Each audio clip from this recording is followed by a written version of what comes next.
Hi friends, সবাইকে নতুন বছরের অনেক অনেক শুভেচ্ছা ভালোবাসা। সবার খুব ভালো কাটুক সারাটা বছর, সবাই খুব সুস্থ থাকো, সবার পরিবারের লোক যেন সুস্থ থাকে, ভালো থাকে, এটাই ঠাকুরের কাছে কাম্য। সবার খুব ভালো কাটুক।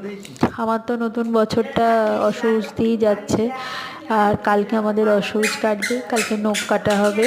আর হচ্ছে আমার দাদুও তো আগের শুক্রবার ছেড়ে চলে গেছে।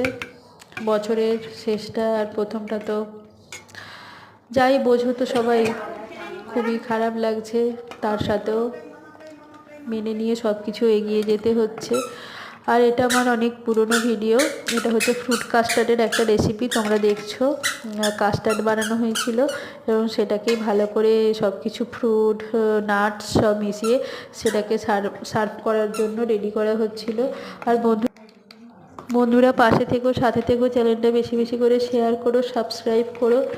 আর তোমরা কিন্তু অনেক দিন আমার সাবস্ক্রাইব বাড়ছে না, তোমরা প্লিজ প্লিজ প্লিজ তোমার বন্ধু রিলেটিভ সবার কাছে শেয়ার করো, সাবস্ক্রাইব করো, আমার পাশে থেকো। আর আজকে 1 জানুয়ারি কে কোথায় ঘুরতে গেলে, কে কী খেলে কমেন্ট করে কিন্তু জানিও। আমি কিন্তু ওয়েট করে থাকবো তোমাদের কমেন্টের আশায়। আর কে কোথা থেকে দেখছো। ঠান্ডাটা আবার আমাদের কলকাতায় একদিন হলো একটু ঠান্ডা পড়েছে, খুবই তো গরম পড়ে গিয়েছিল। আর এটা দেখছো হচ্ছে একটা পনিরের রেসিপি, পনিরটাতে ফেস ক্রিম দেওয়া হচ্ছিল, সেটারই ভিডিও তোমার হচ্ছে। আর দারুণ খেতে হয়েছিল কিন্তু, এই তোমার পনিরের রেসিপিটাও খুব সুন্দর হয়েছিল। আমরা তোমার লুচির সাথে খেয়েছিলাম, খুব খুব খুব ভালো হয়েছিল। আর আমরা তো বাড়িতেই সারাটা দিন কাটালাম, আর কোথাও যাইনি। বাই বাই, শুভরাত্রি বন্ধুরা। হ্যাপি